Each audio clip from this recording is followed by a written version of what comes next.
Underworld নিয়ে আগ্রহের কমতি নেই কোনো সমাজে। হলিউড বলিউড কাঁপানো অনেক ছবি করা হয় তাদের উত্থান পতন প্রেম নিয়ে। আসুন দেখি বাস্তবে দুনিয়া কাঁপানো কিছু মাফিয়া দল, যারা সম্প্রতি পৃথিবীর বড় বড় গোয়েন্দা সংস্থাকে মধ্য আঙ্গুল দেখিয়ে শীর্ষ 10টি স্থান দখল করে নিয়েছে। 10. Hales Angel. উত্তর আমেরিকায় তাদের সবচেয়ে স্টাইলিস্ট মাফিয়া দল বলা হয়। স্টাইলিস্ট জ্যাকেট, বাইক, ট্যাটু আর নারীর প্রতি ঝোঁকটা তাদের একটু বেশিই বটে। এক কঙ্কালের মাথাওয়ালা ট্যাটু তাদের অঙ্গের শোভা বর্ধন করে। এই ট্যাটু কানাডায় এত জনপ্রিয় যে কানাডার একটি কোম্পানি তাদের লোগো হিসেবে ব্যবহার শুরু করে। এক পর্যায়ে দলটি কোম্পানির বিরুদ্ধে মামলা করে। হেলস অ্যাঞ্জেল নিজেদের একটি শৌখিন বাইক দল হিসেবে দাবি করলেও বিভিন্ন দেশের গোয়েন্দা সংগঠনগুলো তা মানতে নারাজ। তাদের মতে উত্তর আমেরিকার বিখ্যাত সব ডাকাতি, মানব পাচার, মাদক ব্যবসা, হত্যা, প্রস্টিটিউশন এর সাথে এই গ্রুপটি জড়িত। 9. United bamboo. তাইওয়ানের মাদক ব্যবসা নিয়ন্ত্রণকারী গ্রুপ। দলটি হরহামেশা সংঘাতে জড়িয়ে পড়ে। তাদের দমন করার জন্য তাইওয়ান পুলিশ সর্বশক্তি নিয়োগ করেও ব্যর্থ হয়েছে। 8. তাইহুয়ে চাই। চীনের সবচেয়ে বড় গ্যাং ট্রায়াড। কিন্তু ট্রায়াড একক কোনো গ্রুপ নয়, বরং অনেকগুলো গ্রুপের সমন্বয়ে গড়ে ওঠা একটি জোট, যার সবচেয়ে বিপজ্জনক সদস্য গ্রুপ তাইহুয়ে চাই। গণচীনে সাংস্কৃতিক বিপ্লবের পর দলটি হংকং পালিয়ে যায়। হংকং থেকে তারা তাদের প্রস্টিটিউশন, চাঁদাবাজি, মাদক ব্যবসা ইত্যাদি অবৈধ কাজ পরিচালনা করে। 7. MS-13। লস অ্যাঞ্জেলেসের রাস্তায় হিস্পানিক গ্রুপটির হিংসাত্মক উপস্থিতি প্রায়ই মিডিয়ায় আলোচিত হয়। লস অ্যাঞ্জেলেস ছাড়াও কানাডা, মেক্সিকো সহ সমগ্র উত্তর আমেরিকায় তাদের উপস্থিতি। রক্তে মজ্জায় হিংসাত্মক এই দলটির কাছে রক্ত মানে উল্লাস। 2004 সালে তারা হন্ডুরাসের একটি বাসে স্প্রে করে আগুন জ্বালিয়ে দেয়। বাসটিতে প্রায় 28 জন নিরপরাধ নারী ও শিশু জীবন্ত পুড়ে মারা যায়। এই অপরাধ সংগঠনের কারণ মৃত্যুদণ্ড আইন পুনঃপ্রবর্তন। আমাদের কোনো পরিচিত রাজনৈতিক দলের সাথে মিলে কিনা ভেবে দেখুন। 6. ক্যামুরা।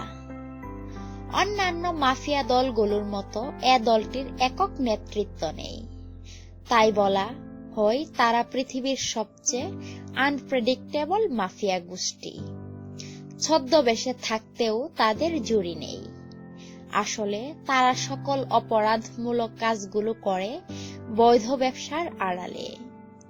দুধ, কফি, বেকারি ব্যবসার পেছনে তারা নিজেদের আসল চেহারা লুকিয়ে রাখে।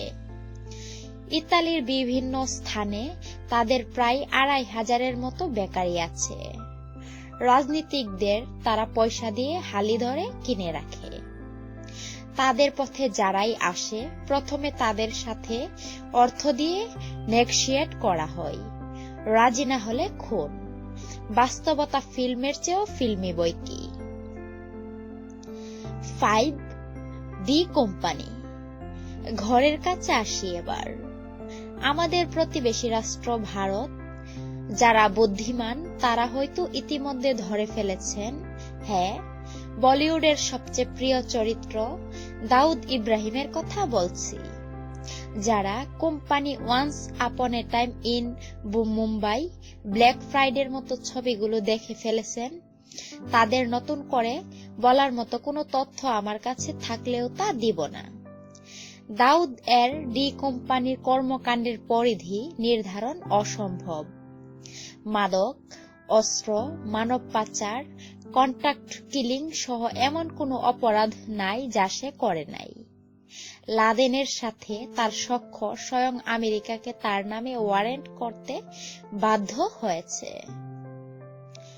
4. ইয়ামাগুচি গুমি। এই দলটির স্লোগান হতে পারে গৌরবের 97 বছর। দলটি 2015 সালে তাদের শতবর্ষ পূরণ করতে যাচ্ছে। 97 বছরে দলটির বর্তমান সদস্য সংখ্যা প্রায় 55,000। দলটির প্রভাব নম্র ভদ্র জাপানি সমাজের প্রায় প্রতিটি স্তরে।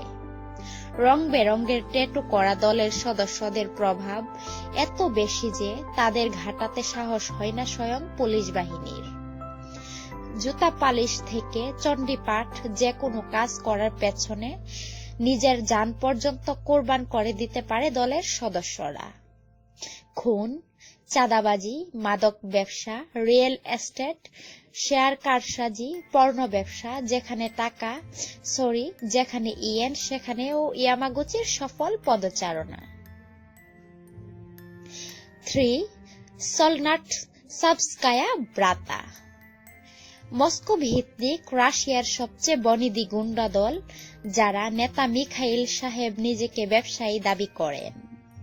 এর পেছনে যুক্তিসঙ্গত কারণও আছে। তিনি দলের আদম পাচার, পতিতাবৃত্তি ইত্যাদি ব্যবসা থেকে অর্জিত অর্থ 100টিরও বেশি বৈধ ব্যবসায় বিনিয়োগ করে থাকেন। নিউ ইয়র্ক, মিয়ামি, শিকাগোর রাস্তায় বিচরণ দলটিকে আন্তর্জাতিক মর্যাদা এনে দিয়েছে। 2. Sinaloa cartel, Mexico. ঐতিহ্যবাহী এই সন্ত্রাসী সংগঠনটির ক্ষমতার গুণগান করা হয়েছে স্বয়ং ফোর্বস ম্যাগাজিনে। ম্যাগাজিনওয়ালাদের মতে এই গ্রুপের প্রধান গুজমান ওরফে এল চাপো পৃথিবীর সবচেয়ে প্রভাবশালী ব্যক্তিদের মধ্যে একজন, কারণ সে বিগ ড্রাগ মাফিয়াদের গডফাদার। এই দলটির সাথে সখ্য স্বয়ং পুলিশ মিলিটারি গোয়েন্দা বাহিনীর। ধারণা করা হয় পুলিশ আর সিনাওয়ালাদের যৌথ দল জুয়ারেজ ভ্যালি সংঘর্ষে একজোট হয়ে অংশগ্রহণ করে। তাছাড়া মেক্সিকোর অন্যান্য মাদক ব্যবসায়ীদের দমনে এই দলটিকে ব্যবহার করা হয়। যাই হোক, কাঁটা দিয়ে কাঁটা তোলার এই পদ্ধতির মূল লক্ষ্য লস জেতাসকে দমন করা, যারা মাদক ব্যবসার অর্থের ভাগ পুলিশ রাজনৈতিকদের তো দেয় না, বরং তাদের তোয়াক্কাও করে না। 1. লস জেতাস। 15 থেকে 20 বছর ধরে মেক্সিকোতে খুঁটি গেড়ে বসেছে কিছু শক্তিশালী মাদক ব্যবসায়ীদের বেশ কয়েকটি সংগঠিত দল। তাদের মধ্যকার ক্ষমতার হিংসাত্মক দ্বন্দ্বের কারণে প্রায় 50-60 হাজারের মতো হত্যাকাণ্ড ঘটেছে। গ্যাংগুলোর মধ্যে সবচেয়ে শক্তিশালী দল দুটি লস জেতাস আর সিনালোয়া কার্টেল। এই দুই দলের সম্পর্ক বুশ সাদ্দাম সম্পর্কের মতো মধুর। হাজার কোটি টাকার ড্রাগ ব্যবসার নিয়ন্ত্রণ নিয়ে তাদের এই যুদ্ধ কখনো কখনো মেক্সিকোর সীমান্ত ছাড়িয়ে উত্তর ও দক্ষিণ আমেরিকায় ছড়িয়ে পড়ে। আমেরিকার FBI এর মতে লস জেতাস পৃথিবীর সবচেয়ে আধুনিক প্রযুক্তি ব্যবহার করে। তাদের পথে যে আসে তাদেরকে জাস্ট পিঁপড়ার মতো মেরে ফেলা হয়। তারা দিনে দুপুরে অপরাধ করে বুক ফুলিয়ে অস্ত্র উঁচিয়ে ঘুরে বেড়ায়। উল্লেখিত দলগুলোর মধ্যে কোন দলটিকে আপনার সবচেয়ে ভয়ানক মনে হয়েছে কমেন্টে জানান আমাদেরকে। আর অবশ্যই লাইক এবং সাবস্ক্রাইব করতে ভুলবেন না।